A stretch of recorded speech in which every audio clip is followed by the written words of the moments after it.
Selamat datang di Binara Matematika, tempat kita belajar matematika bersama. Oke teman-teman, kali ini kita masuk ke bab baru. Kita akan membahas tentang Teorema Pitagoras. Teorema Pitagoras biasanya digunakan untuk menghitung atau mencari tahu panjang dari salah satu segitiga. Teorema Pitagoras bunyinya seperti ini. Jumlah luas bujur sangkar pada kaki sebuah segitiga siku-siku sama dengan luas bujur sangkar di hipotenusa. Maksudnya adalah seperti ini, saya buka dulu. Nah, ini teman-teman. Nah, di sini ada gambar segitiga. Katanya teorema Pitagoras itu panjang pada jumlah luas bujur sangkar pada kaki sebuah segitiga siku-siku seperti ini ya. Nah, ini rumusnya, nanti kita bahas dulu yang ini. Jadi di sini ada garis yang membentuk segitiga siku-siku, yaitu garis A dan garis B. Ini kan yang membentuk segitiga siku-siku itu yang ini ya. Nah, maksudnya dari bunyi di atas adalah jika panjang garis A yang ini dan garis B yang ini dijumlahkan, jumlahnya dengan sama hipotenusa. Berarti hipotenusa itu yang C. Nah, ini teman-teman, yang dimaksud dengan hipotenusa. Hipotenusa itu adalah C yang ini, atau garis terpanjang dalam segitiga. Jadi panjang garis A dan panjang garis B bila dijumlahkan panjangnya sama dengan garis yang C atau yang hipotenusa yang ini. Maka rumus untuk teorema Pitagoras untuk mencari salah satu panjang dari segitiga yaitu rumusnya sebagai berikut, yaitu A kuadrat ditambah B kuadrat sama dengan C kuadrat. Gitu ya, yang tentang teorema Pitagoras. Tapi teman-teman jangan terpaku pada A, B, C-nya. Kenapa? Karena nama garisnya bahkan selalu berubah-ubah, atau bahkan tidak diberi nama, cuma diberi sudut aja. Oke, mari kita latihan dulu untuk menentukan hipotenusa. Ingat ya, hipotenusa itu adalah garis terpanjang dari sebuah segitiga siku-siku, atau garis yang berhadapan dengan sudut siku-siku. Oke, saya hapus lagi ya. Sudut atau yang berhadapan dengan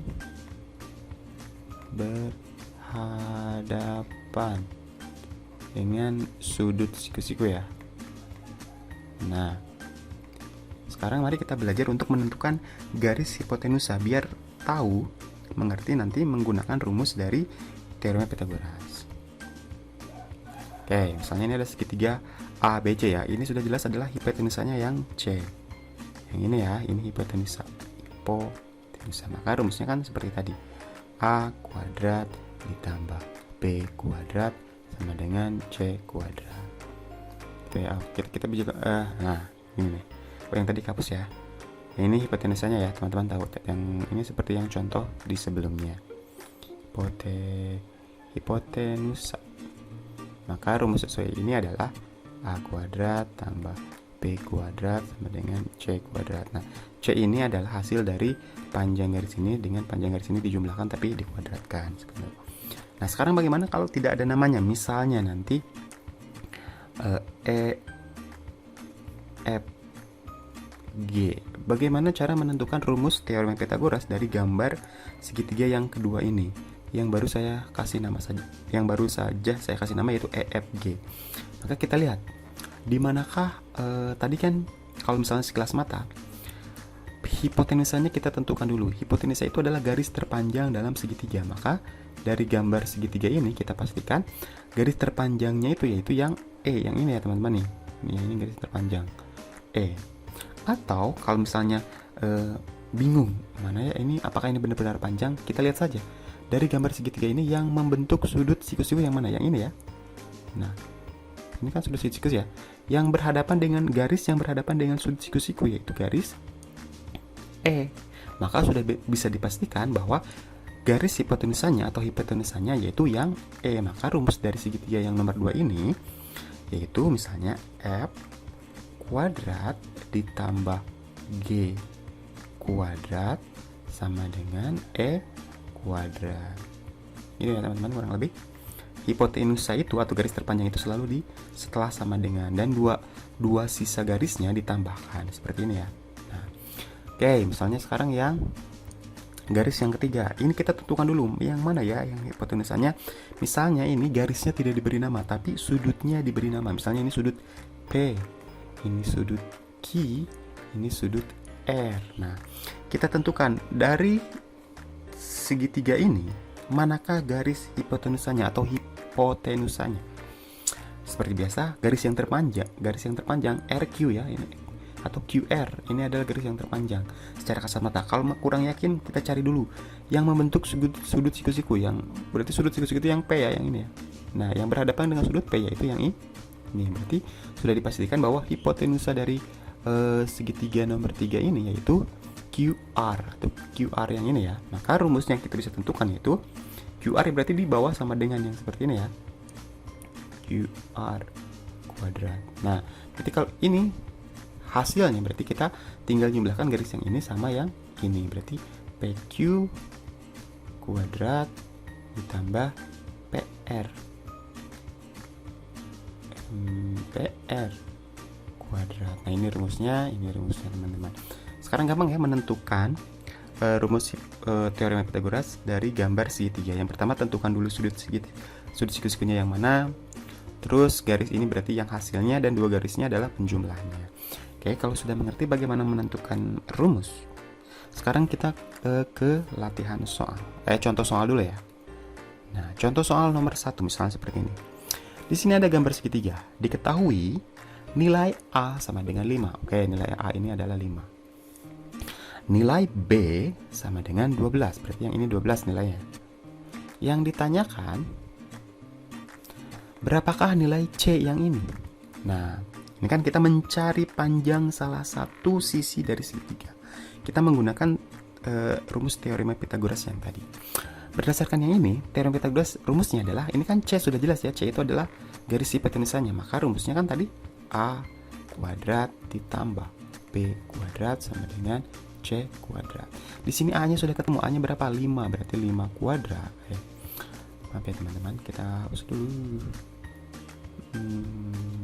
Oke, kita mulai lagi. Ini kan 5, A-nya 5 ya. Itu 5 kuadrat ditambah B-nya berapa? Nilainya 12.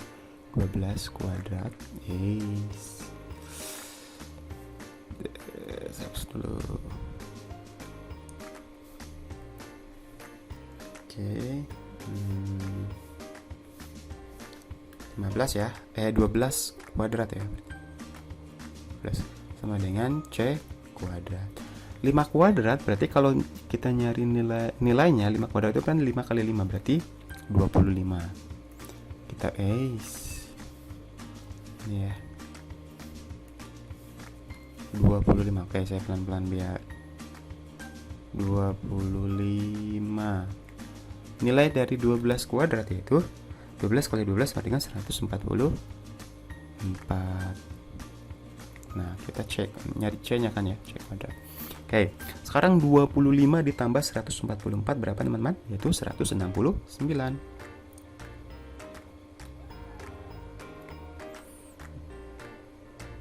Oke, sama dengan C kuadrat ya. Nah, sekarang kita akan mengetahui berapa nilai C-nya. Karena kita cuma mencari nilai C, bukan C kuadrat, maka yang kuadratnya pindah ke sini jadi akar. Maka C sama dengan akar dari 169. Berapakah akar dari 169? Kalau teman-teman bingung cara mencari akar, saya sudah cantumkan di video lain. Silahkan cari di video ini tentang bagaimana mencari nilai dari akar. Itu akar dari 169 sama dengan 13. Maka nilai C-nya yaitu 13. Jawabannya 13. Itu ya teman-teman, gampang. Ini rumusnya teorema Pythagoras. Setelah dikerjakan, ini hasilnya adalah C-nya sama dengan 13. Oke, sekarang kita masuk ke contoh soal nomor 2. Bagaimana sekarang kalau yang ditanyakannya bukan C-nya? Nah, seperti ini. Masih gambar segitiga yang sama. Diketahui nilai B8. Oke, B8 ya. C sama dengan 17. Nah, yang ini 17. Yang ditanyakannya adalah A-nya. Justru yang ini ya. Kalau selama ini kita dari tadi dari rumus yang dicarinya adalah C, dari contoh soal nomor 1 yang dicarinya C. Sekarang bagaimana kalau kebalikannya, yang ditanyakannya A atau B-nya? sama saja teman-teman. Jangan merubah rumusnya masih tetap yang sama dengan itu hipotenusa. Dua garis yang membentuk sudut siku-siku tetap ditambahkan dan hasilnya adalah panjang dari hipotenusa atau yang C ini atau yang garis yang terpanjang. Kita tulis dulu rumusnya, yaitu berarti kan A kuadrat ditambah B kuadrat sama dengan C kuadrat. Oke, A-nya kan belum diketahui yang ditanyakannya. Ya udah, berarti kita tulis lagi A kuadrat ditambah, sekarang B-nya berapa? B-nya 8 kuadrat sama dengan C-nya berapa? C-nya 17 kuadrat ya. Gitu. Oke. Setelah itu, seperti biasa, kita cari nilainya dulu. 8 kuadrat, berarti kan 8 kali 8 sama dengan 64. Cari nilai 64. 17 kuadrat, 17 kali 17 berapa? Ya, 289. Oke, setelah ini A kuadrat tidak bisa ditambahkan dengan 64, maka 64 harus nyebrang sama dengan ke sini, pindah ke belakang ya. Berarti A kuadratnya di sini tinggal sendirian, 289-nya ditulis lagi, dan yang 16-nya pindah ke belakang ke sini. Kalau pindah ke belakang, peraturannya kalau positif berubah jadi negatif, maka dikurangi 64. 289 dikurangi 64 sama dengan 225. Maka A kuadrat sama dengan 225. Seperti biasa tadi kita cuma mencari nilai A-nya saja, bukan A kuadratnya. Maka kuadratnya pindah ke sini jadi akar. Berarti A sama dengan akar dari 225 sama dengan, berapakah akar dari 225, yaitu 15. Karena 15 kali 15 sama dengan 225. Nah, begini berarti nilai A-nya sama dengan 15. Oke.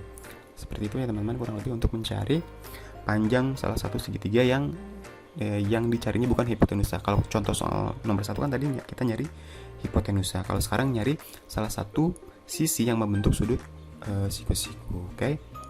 Semoga teman-teman paham dengan dua contoh soal yang sudah saya jabarkan. Kalau sudah mengerti, silahkan kerjakan latihan soal yang berikut. Ada 2 soal, nomor 1 dan nomor 2. Oke, kalau teman-teman sudah mengerjakan, untuk jawaban benarnya akan saya cantumkan di kolom deskripsi. Sampai ketemu lagi di materi selanjutnya.